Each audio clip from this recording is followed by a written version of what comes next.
showtime. It's about that time. Let's go. You're right where you need to be. This is GCOM Radio. Hardest radio station on the planet. Yeah. Powered by Lyfeblood.com. We certified. And hosted by Nova Phoenix. Give them that flavor.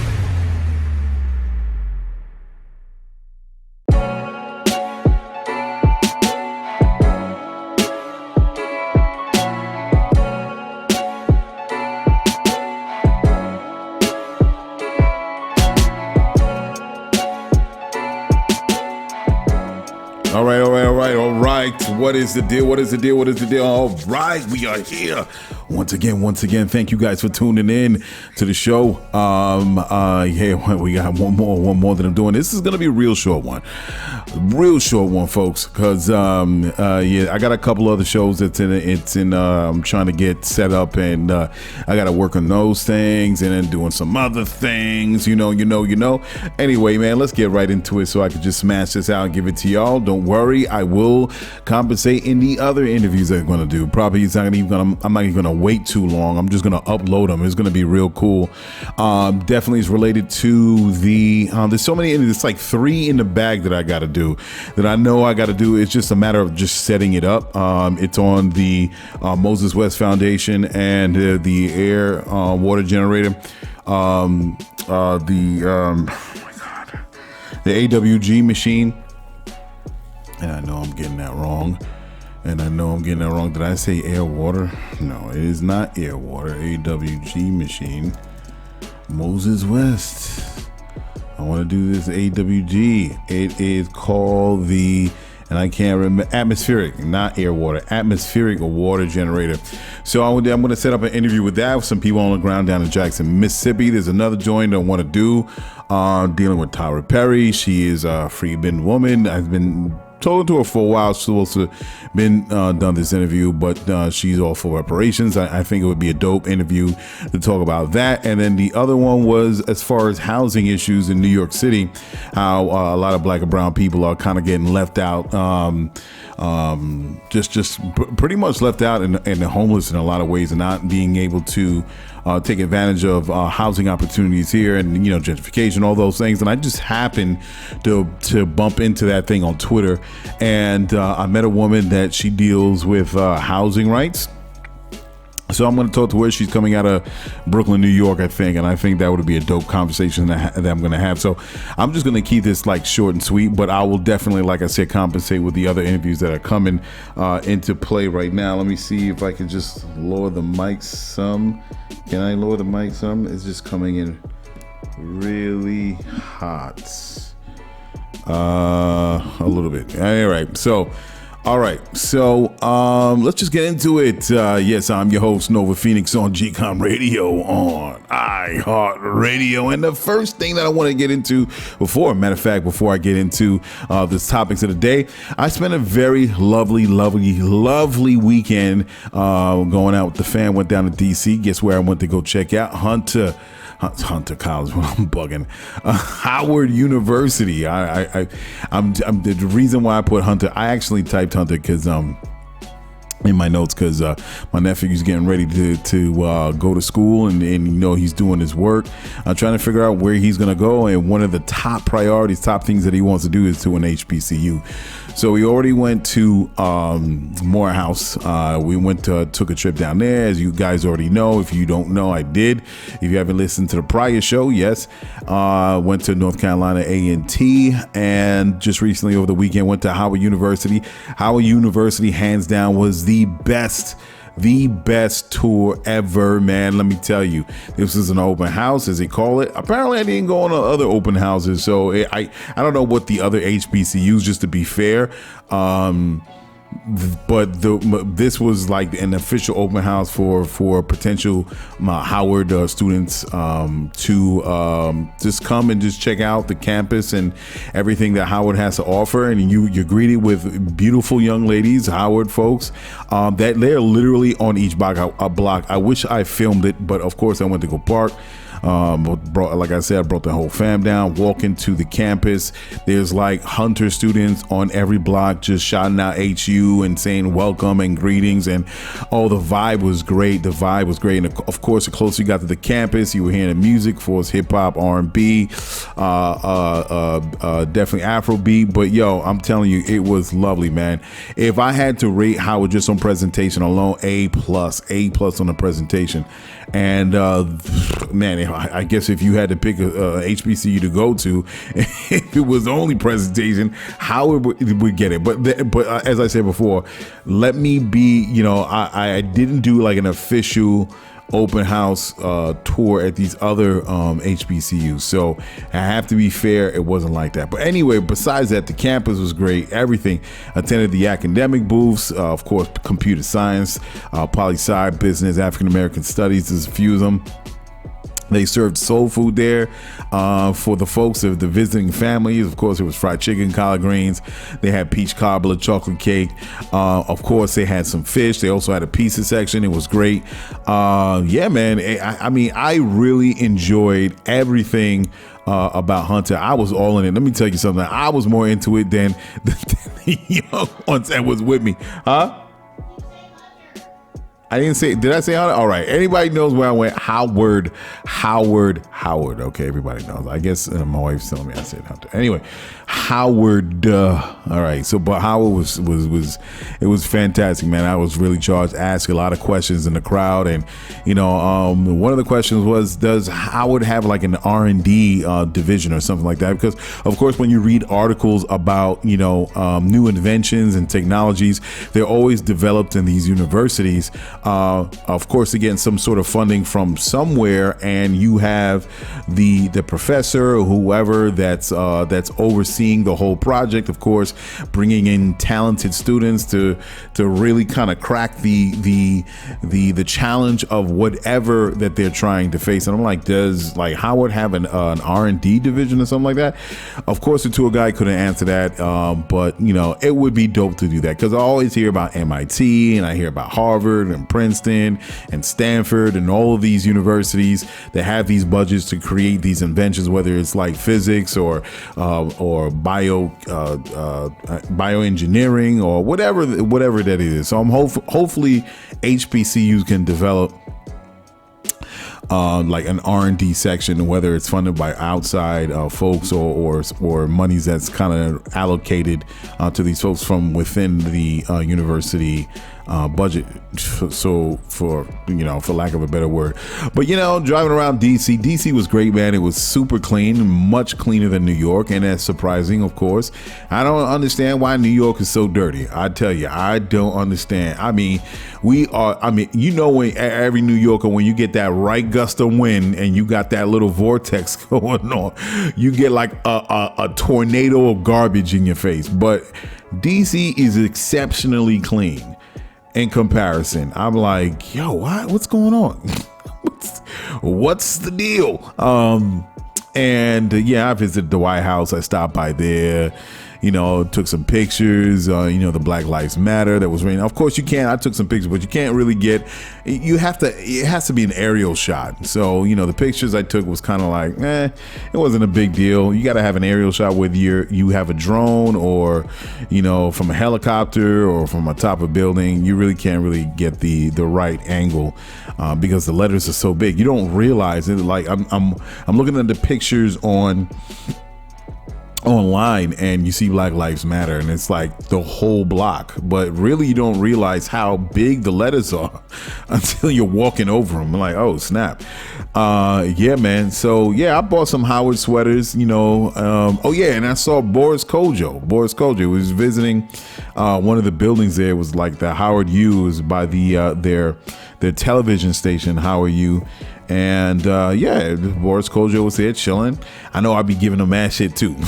I'm gonna keep it real. I'd be giving Boris Kodjoe mad shit. But yeah, I immediately noticed him because he had the mask on. But I'm like, yo, that's Boris Kodjoe. I didn't realize he was so tall, man. This dude is like, must have been like 6'4". I'm telling you that it was not. I just never gave him much thought. But seeing this dude, I'm like, oh, this is a tall dude. He's like 6'4", but, you know, it's crazy. And also my wife's seen him. Black Thought was there, of course. She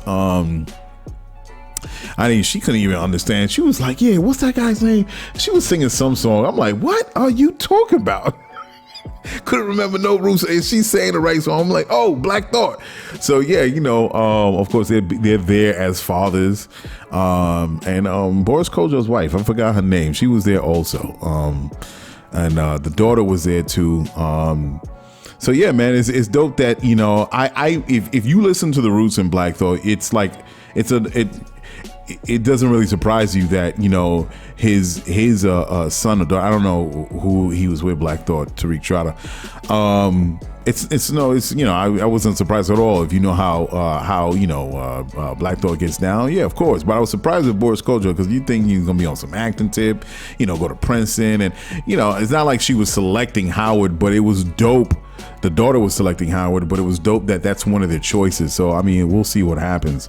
But yeah, it was a pleasant surprise. They didn't really went back to the tour once I you know saw the dude and everybody else saw him, stuff like that. They didn't really bother or nothing like that. So yeah, man, yeah, I had a good time. I had such a good time, man. I was charged about it. So man, if I could do it over, I would go to Howard. I would go to HBCU. And one thing I definitely want to do as far as HBCUs is concerned is raising money. Sometimes HBCUs has an issue with raising funds for their institutions, and I always thought this would be a dope idea. And I'm just gonna throw it out there, like, you know, a lot of times when you go to the supermarket, and before you make a purchase on the transaction, the little devices that take your card and you punch in your code so you could take care of your transaction, buy your product, is they always try to hit you with the, you know, before you go into your transaction, would you like to donate $1.50 to, I don't know, some cancer association or some other nonprofit. And, you know, like I said, American Red Cross really soured me. So I don't really donate to any nonprofits. I'm sorry. I just don't, because, you know, thank American Red Cross. So I was like, nah. And then they got the thinking. I'm like, you know what? Why don't we do that for HBCUs in cities, black cities, or wherever the high black populations, or just anywhere? Like take Stop and Shop, for instance, and then say, hey, would you like to donate? And I say black neighborhoods because, you know, you will get participation. If people see that, if black folks see that, and it's prompt, it shows up as a prompt on the keypad, wherever you put your card in, and you say, hey, would you like to donate to HBCU fund? You know how many people donate? I mean, I'm not going to say nobody would donate other than black folk, but black folk would definitely. If I see that, I'm like, yo, no doubt here, you know? So that was kind of like a side project that I was thinking about doing, and seeing how that could get done. And I was talking with one particular guy that had a great idea on it. So I'll see how it turns out, man. I got a lot of things on my plate. We'll see. Anyway, so the first thing I wanted to get into was everybody knows at this point, that whole situation that went down in LA. Crazy, man. LA, as far as the city council members, of course, everybody knows Nury Martinez, Gil Cedillo, and Kevin De Leon, along with Ron Herrera, I believe, the union leader of the Federation of Labor. And of course, at this point, everybody knows the whole scandal that went down, the secretly taped audio of Nury Martinez, who saying some anti-black racist stuff. It was denigrating, I think, Jews. I haven't heard the whole thing, and indigenous people to some degree. I only heard the part where she was actually insulting a little black kid that was an adopted kid too, and one of the white council members, and she was commenting and say some racially insensitive stuff about that little kid. So of course it was the talk of the town across cities in America, and of course there was so much pressure, so even the president of the United States actually kind of chimed in and asked them to step down. Now, of course, Nury Martinez, the people came out to the city council members and they were they was throwing it down. They was cussing her name. They went to a house cussing her name in front of the house, playing the recording on the bullhorn. Of course, eventually she stepped down as the president of the city council, and eventually she stepped down as a city council member. Also, Ron Herrera, the union leader of the Federation of Labor, he also stepped down. and resigned from his position. And the only people that's left, the other council members, is Gil Cedillo and Kevin De Leon. Of course, they're fighting to keep. They're being a little stubborn, but everybody's asking for them to step down. They're not even having meetings continue until these two dudes step down. It's crazy. And of course, what got to it, other than the racist words that was being exchanged or being said by mainly Nury Martinez, and not much resistance from the rest of the dudes that was in that circle that was being secretly taped, but they were also trying to steal political power away from other people that were non-Latino, especially black, taking power from them, and really haggling behind the scenes on how they were going to actually gerrymander some of those districts, so in order for them to gain more power, in those slick ways everybody knows, as far as gerrymandering, redrawing lines in specific residential districts. Yeah, man. So it went down. I don't even know who taped it. That's the big thing. I read an article on that. Who exactly taped this thing? And the tapes weren't really, the recordings weren't really like new. They were like, if I remember correctly, they was like a year old, and I believe the person, the anonymous person, released it on Reddit, and it just kind of took off from there, and it blew up the way it blew up. So I'm not really getting into the specifics of the deal. Everybody knows what took place, where we're at currently, and how it's being handled. And this ain't nothing new. I mean, we've always dealt with racism from specific some, and of course I want to be careful not to generalize. I want to be careful with my words, that there are some in the Latino community that do harbor white supremacist thoughts and feel that they are white adjacent, they can do certain things, so they are anti-black. And it goes back, because I had even stories when I'm talking amongst my boys, and they work with some Latinos, and they definitely, without a doubt, that they harbor some white supremacist thoughts. What's wrong with me? Yeah. So it's white supremacy is not something, this ideology, this sickness, this cancer, the way people view things, just didn't come from Europeans that enslaved millions of Africans in this country, but it's kind of boiled over into a lot of other melanated people's minds, and it still is a big problem today. So I've had those conversations with my boys back in the day, and they would tell me stories, and I had stories, and I'm like, word, and it always threw me back, because I'm like, here it is, as melanated people, we all went through what happened in the last 400 years, of course, decimating the whole indigenous community, especially before they were Latino, however they identify, if they were Taino or whatever indigenous people that came from the land before it was called South America. Now they have adopted the language of the oppressor and also certain cultural things from the oppressor. So now you have them as El Salvadorians, Mexicans, and blah, blah, blah, blah. Everybody knows in South America. So they have taken on a lot of those white supremacist viewpoints, and they have an anti-black attitudes toward folks. I didn't know it was that serious in LA. Apparently it is. We've of course, we do have those racist folks here in New York, where I'm from, but it is prevalent in LA. Wow, it is crazy. Wow, and it's wild to the point. Yeah, I understand it. I'm technically Latino because I'm from Panama. My family's from Panama. I don't speak Spanish. It was never taught to me. My family got Americanized real quick, and we're kind of like the first generation born here that really didn't pick up the language. However, I got family over there. Some of them don't even speak English. They just speak Spanish. So I've actually been, I've even been in the same rooms of some of that anti-black thought process, those feelings of behavior, and I'll throw out there and be like, yeah, not even specifically, I wouldn't say that I would get that vibe from them, but in conversation, and I would throw out, yeah, Panamanian, like, oh, what? You see they vibe change up. Oh, you Panamanian, you speak Spanish? I'm like, nah, I don't speak no Spanish. You're like, oh, Bobby, you don't speak no Spanish? I'm like, nah, man, never. So we had that little small talk. And even when I bumped into some of them that I felt that energy from, I didn't really have to say it, because I shouldn't have to say, yo, I'm Panamanian to get, like, I don't know. I'm not expecting no like open arms hugs. And that's even kind of lame to have to do that. But, you know, I never really even said where my family came from, because my thing is like, okay, if you harbor some racist thoughts towards black people, and now between you and me, you don't know me, then you would feel the same way if you were back home in your area.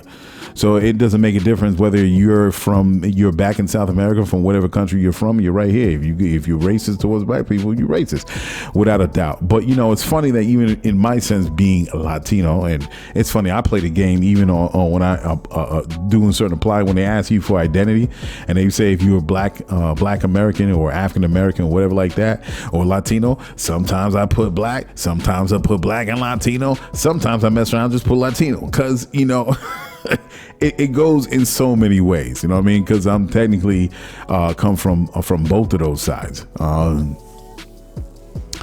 So it's wild. But like I said, I didn't know the lengths that the racism kind of went in LA. And I started to pick up on stories. I'm picking up on stories like, word is going on. Like, I saw some videos where some people were talking about, yeah, I moved from the South and I went to LA, and, you know, I was getting more racism in LA than I did when I was back home in the South. My cat is making noise. You hear him making noise, right? Always at night. He never makes noise during the day. He always makes noise like around this time. So anyway,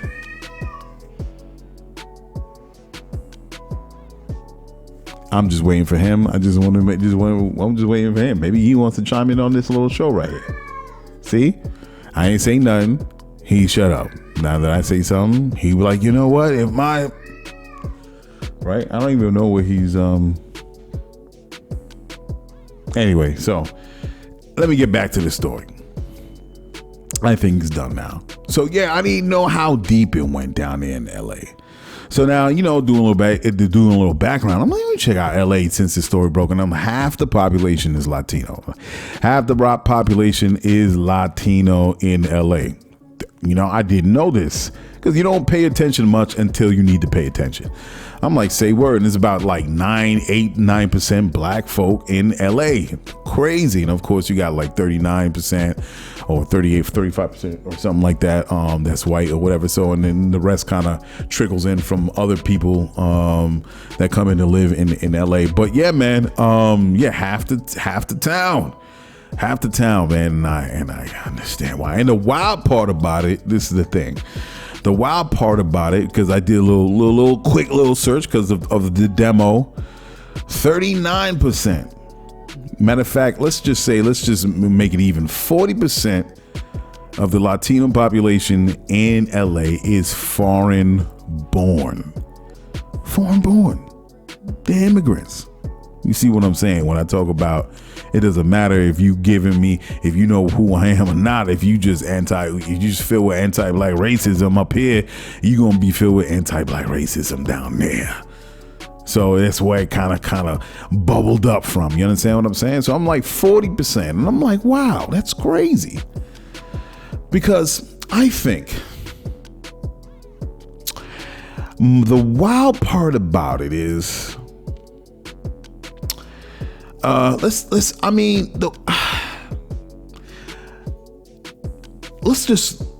take it like this, right? Let's take it like this. The wild part about it is 40% Latinos, half the population, 40% of half of the population are foreign born.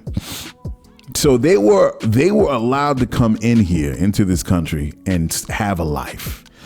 They were allowed to come in here to have a life, and at the same time have anti-black racist thoughts towards the folks that look like me.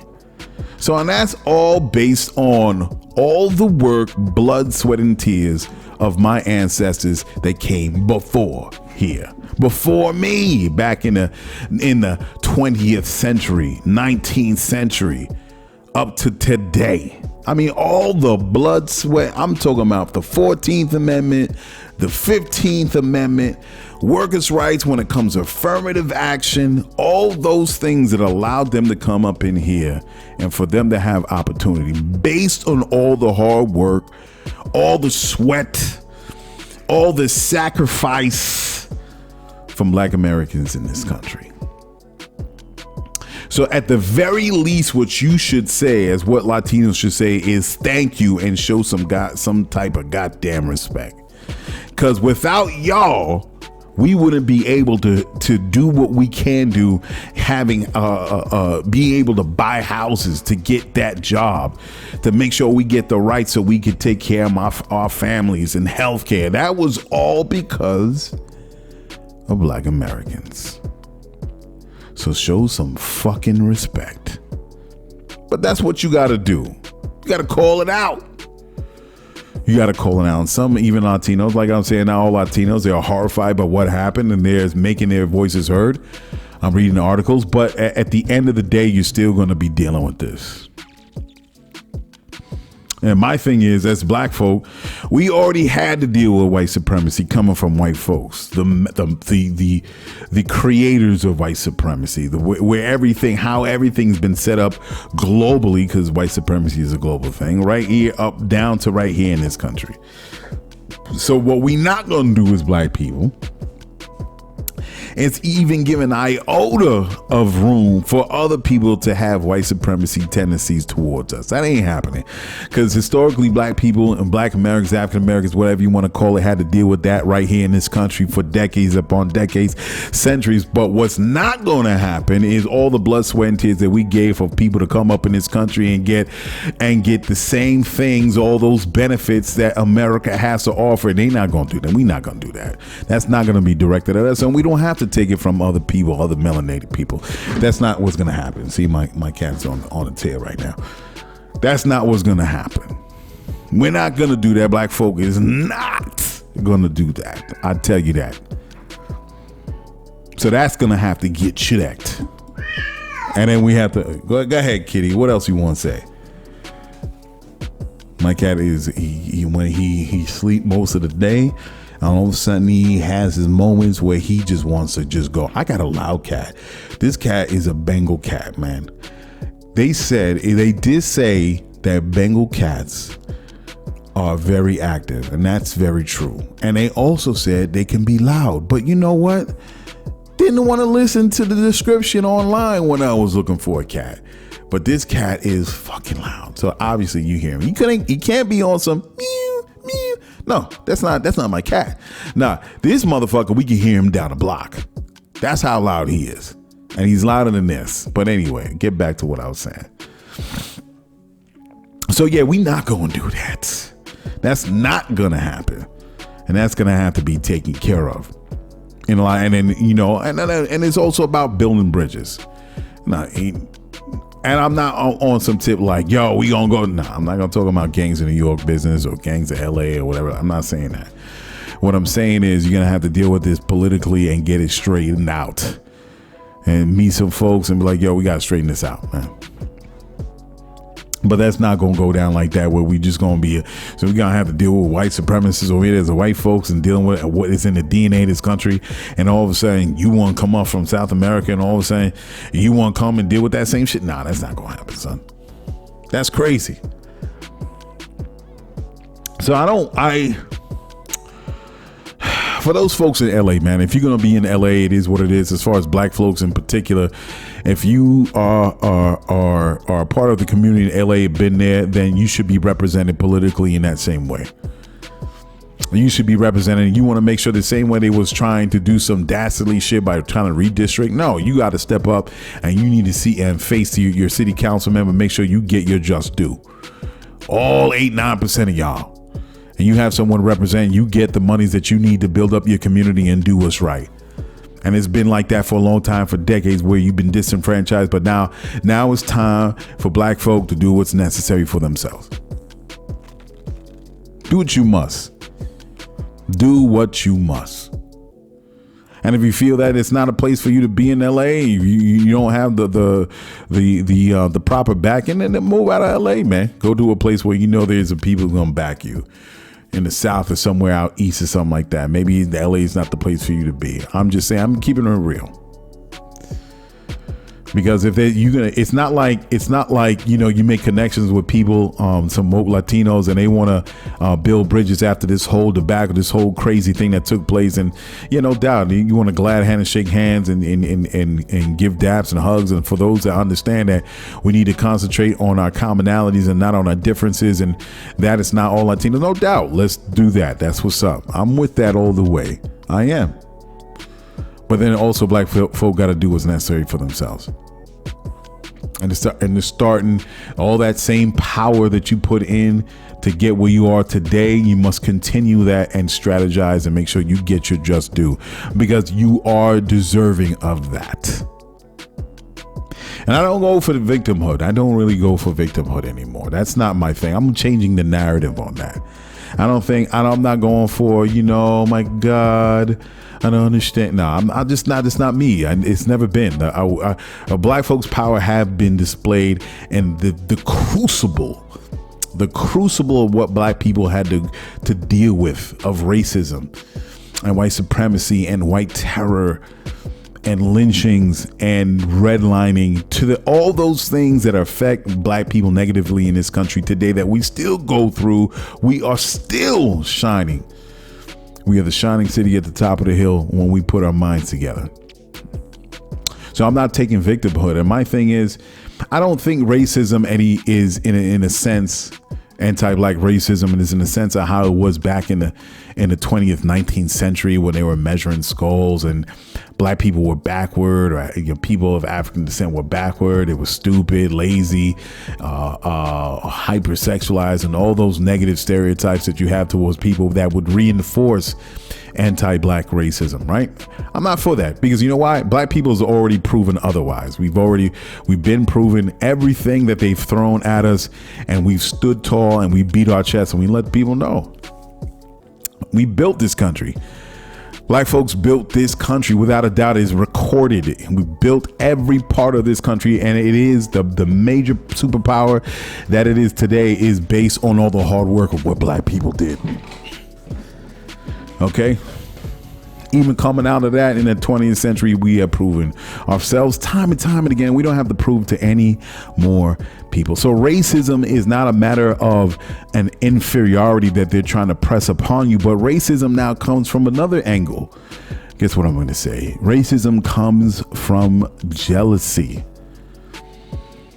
Racism comes from envy. What do you mean by that? No, what are you talking about? Because everything that black people went through, and as I said, we are now the shining city. Of course, even with all our scars and all of our nicks and chips and everything, we still stand tall, 10 toes down, dealing what we're dealing with, and nobody else has dealt with what black people has been dealing with.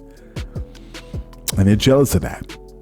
And we say, how do these people look, or how have they come out on the other end the way that they have?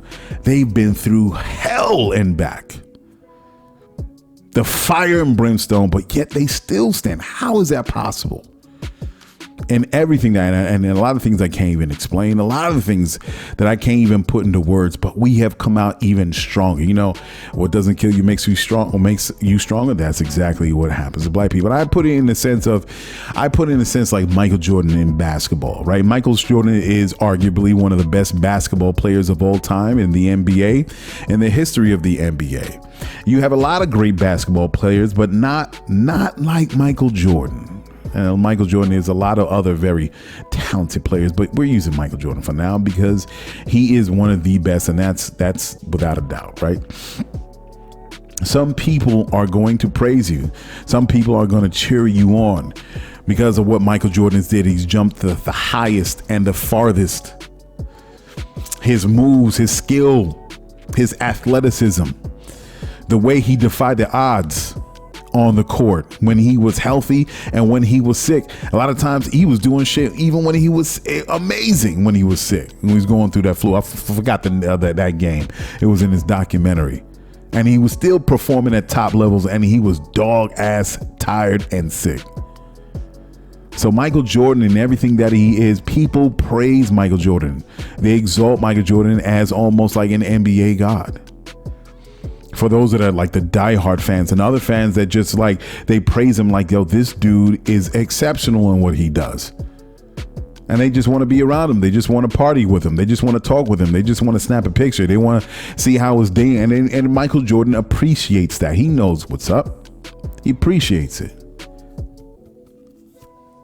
But the thing is, there's an other side to celebrity and to who Michael Jordan is and what he does in the way that he does it. You have the Michael Jordan haters, and everybody knows there's haters everywhere, regardless of what, if I'm talking about basketball or not. But if you're exceptionally good at what you do, you always are going to get the haters. And there are people that will throw cups at him. There are people that will curse at Michael. There were people that try to sabotage Michael. There are people that try to befriend him, but at the same time try to cut his feet out from under him. People are trying to use him. People are trying to exploit Michael. And he doesn't deserve that. He never has done anything to anybody. All he did was play a good game of basketball. But some folks will seethe and it would boil up under their skin, and they were like, why is this dude the way he is? Why does he get all of this attention? Why does he have all this money? Why does he have all these women? Why? And because those questions are left unanswered, they become jealous and hateful. How does he do what he does? He was a bum when he was in high school. How is he who he is today? And there's nothing that Michael can do or say that is going to change those haters' minds. And that's what Michael Jordan understands, and he accepts. Not everyone is going to be a fan. They're just going to be plain old ass haters. And he goes to the locker room and he goes about his business, goes home, he goes to the stores, to the barbershop, to Nike when he's putting out his Jordans and everything that he is. He understands this as he's going about his game, his day to day. You're going to have those haters, but you can't change that. You know what? The only thing Michael Jordan can do in his prime, the only thing he can do, what do you think? The only thing that Michael can do, knowing that he's going to have those haters, is play the game. That's what Mike do. He played the game. The rock is tossed in his hand and he gets on that court and he does 125%. Knowing goddamn well he got haters in that crowd all around him. One of them missed those 2 points. One of him to get knocked out. One of them to get laid out on the court. To go into the doctor from a twisted knee or ankle. They wishing. They wish that he get off the team, so they get off the court so their team can win. They ain't like Michael, they haters. And that's what black people are. That's essentially who black people are. The exceptional things that we do coming out of the crucible of hate and white supremacy and white terror and everything that we've gone through from the year after year, decade after decade, century after century. How do we do the things that we do? I don't know, man. All we could do is freaking go out there and do what we do, be the best that we can be, and then avoid the haters. Understand what I'm saying? Racism is not about being inferior anymore. The racism that we get from other groups is not about inferiority in us. It's what we have been exceptional at. Despite all of the hate and the sabotage and everything against us that white supremacy throws at black people, and we stand tall and we still jump from the free throw line.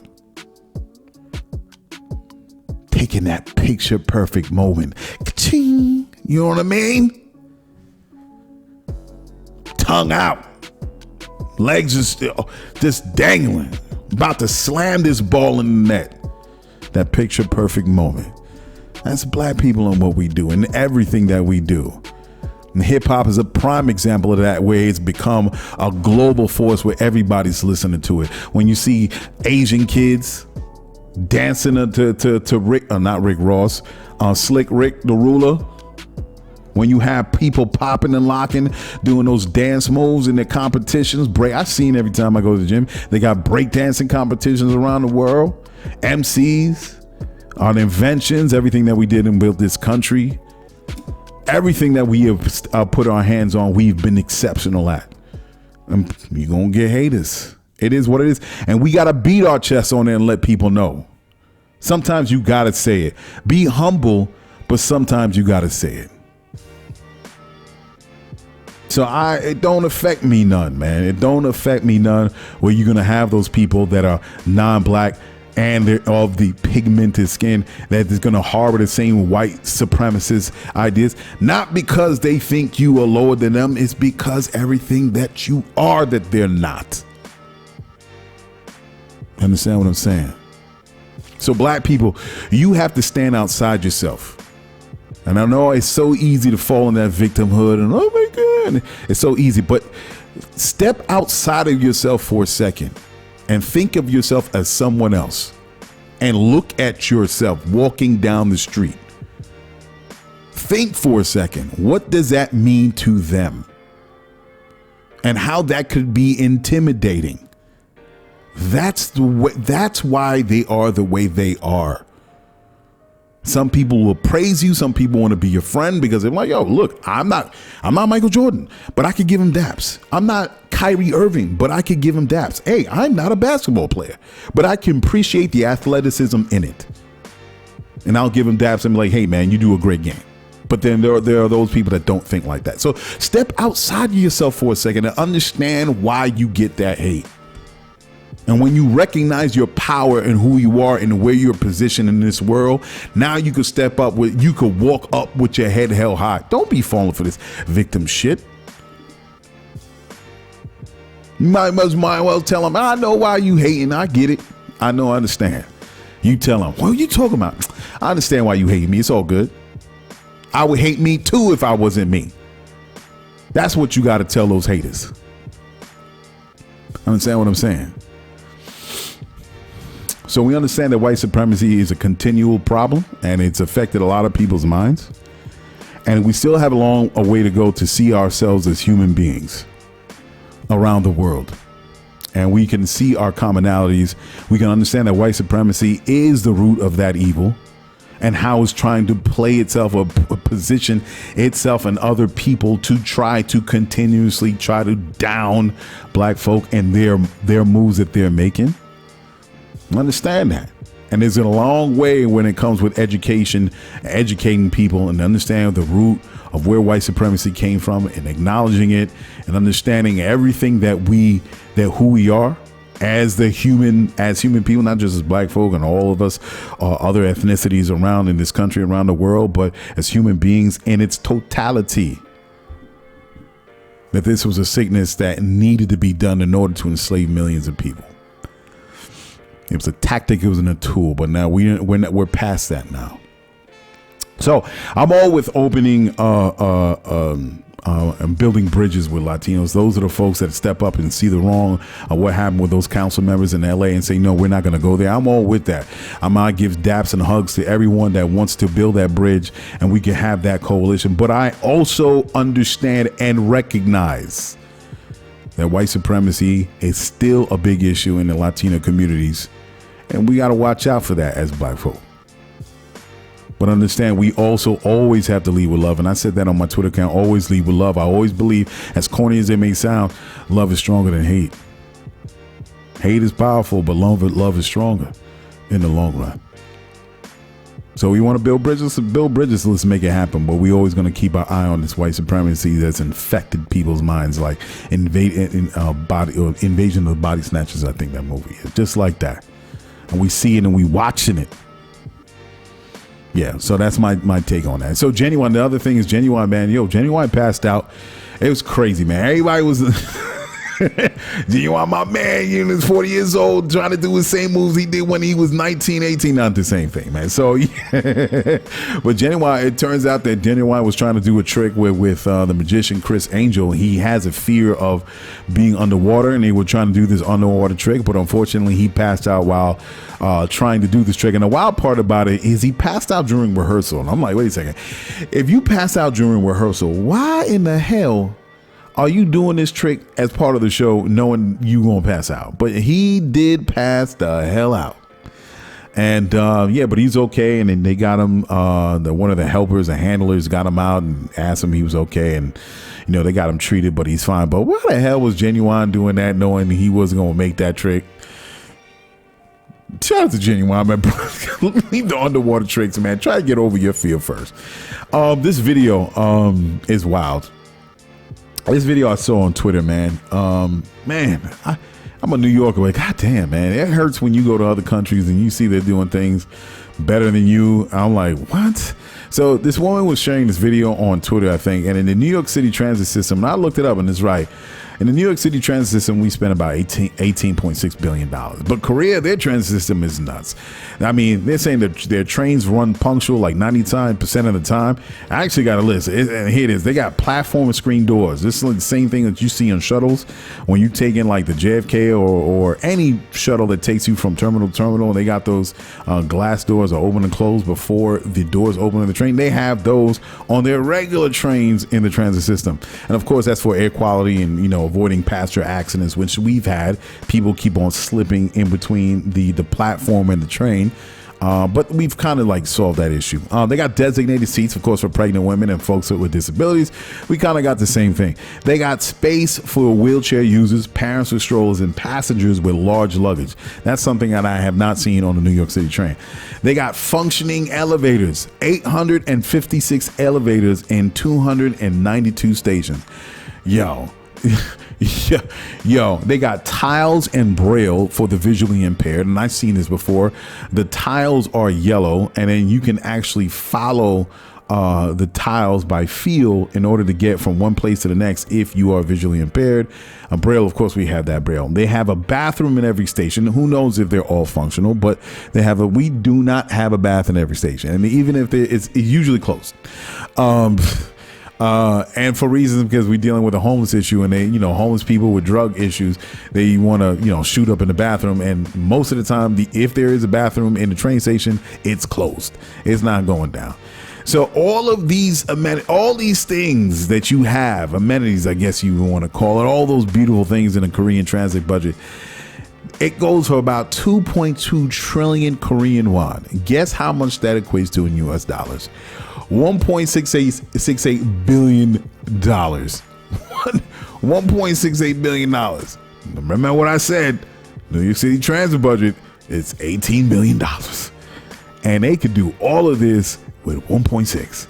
I'm not saying nothing. That's all I'm saying. That's kind of crazy. Next thing, Oslo, Norway, man. Oslo, Norway. What's with Oslo, Norway? Just look it up on a map, Google Maps, man. Oslo, Norway wants to become the first city to transform their transit system. Speaking of transit system, right? I was just speaking about it before. They want to be full electric by 2023. So they traded all of their, and this is more of their bus transit system. They want to replace all their diesel-powered buses with 450 electric ones. And they're saying most of their ferries are already electrified. They want to be the world's first fully emissions-free city by 2030. That is a very big nut to crack by 2030, making sure they are fully emission free. That's amazing. But you know what? They're making their strides. They're making it happen in Oslo, Norway. So, shout out to all the Norwegians. Let's give it a clap to them because they just seem to get things right. We can't seem to do it here. The richest country in the world. And then we're still lollygagging with, I mean, to the point where we can't even get high-speed trains. Again, this is something I talked about on the show. And then one of the excuses why they don't want like high-speed rail systems like maglev trains is because they're saying they don't have enough demand, like enough people in certain areas to justify the cost of where they would lay the tracks for these maglev high-speed trains. So it wouldn't logistically, financially work. That's what they say. I mean, that's what they say. Jesus, man. We come up with all these excuses. Last but not least, and before I get out of here, and I went over my time, but last but not least, a robotic exoskeleton coming out of Stanford University. This is more specifically the Stanford Biomechatronics Laboratory. Hopefully I got that right. They made this kind of like, think, how should I say? Think Iron Man, right? Remember the first Iron Man, and he was the silver suit, but before it was the silver suit, he just built the innards of the suit, right? Think of it like that, but less metal, right? And less wires. So it's kind of like that, this robotic exoskeleton. It goes from the foot to the toes, and it stops at, I guess, the ankle, right below the knee. and it's made to alleviate mobility for seniors and mobile impaired individuals, people. Now, they had the model, of course, uses, there's a video out. They had a model that uses things. She says it's a little clunky at first, but you get used to it. And they're saying it actually makes you walk 9% faster and at the same time use 17% less energy per distance traveled. And the way they do it, and of course, everybody walks different, but the way that this like exoskeleton kind of I guess learns the behavior, the walking behaviors in individuals based on attached sensors, and I guess a computer that adjusts to the walking data from the folks, from individual people. That's amazing. That's amazing. Of course, you know where my mind goes. I'm like, yo, this thing is going to be on some next level business. Of course, I'm always thinking of something like war. What's that movie I'm thinking of with Tom Cruise? Where he had to wear that exoskeleton, he was going back and forth in time. I forgot the creature. I forgot that movie, but that's what I'm thinking of. And this is just the beginning. That's crazy, man. Stanford, and you see what I'm saying with Stanford again? They creating these technologies. Like, I would like Howard to do this thing. I would like Morehouse to get into that in their science department. Like, do some things that are really revolutionary, and that we can introduce the world. And so I think that would be amazing. But But yeah, man, that's it, man. Thanks, guys, for listening to me. I'm going to be out of here. Like I said, look out for these upcoming interviews. It's going to be Zoom. It's going to be straight to you guys. And yeah, I'm going to be out of here. I'll see you on the next go around. All right. So just stay tuned for all those interviews that are coming up. All right. I'm out. Peace.